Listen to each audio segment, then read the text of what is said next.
Psaume 33. Juste, réjouissez-vous en l'Éternel. La louange sied aux hommes droits. Célébrez l'Éternel avec la harpe.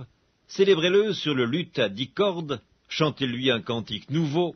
Faites retentir vos instruments et vos voix, car la parole de l'Éternel est droite, et toutes ses œuvres s'accomplissent avec fidélité. Il aime la justice et la droiture. La bonté de l'Éternel remplit la terre. Les cieux ont été faits par la parole de l'Éternel, et toute leur armée par le souffle de sa bouche. Il amoncelle en un tas les eaux de la mer, il met dans des réservoirs les abîmes.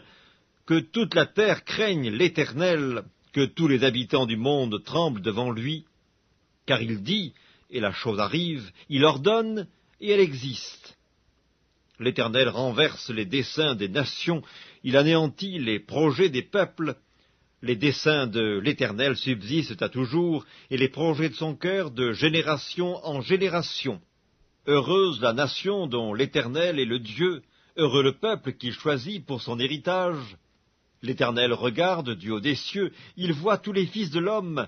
Du lieu de sa demeure, il observe tous les habitants de la terre, lui qui forme leur cœur à tous, qui est attentif à toutes leurs actions.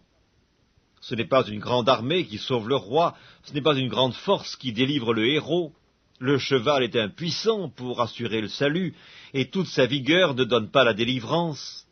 Voici l'œil de l'Éternel est sur ceux qui le craignent, sur ceux qui espèrent en sa bonté, afin d'arracher leur âme à la mort et de les faire vivre au milieu de la famine. Notre âme espère en l'Éternel, il est notre secours et notre bouclier, car notre cœur met en lui sa joie, car nous avons confiance en son saint nom. Éternel, que ta grâce soit sur nous, comme nous espérons en toi.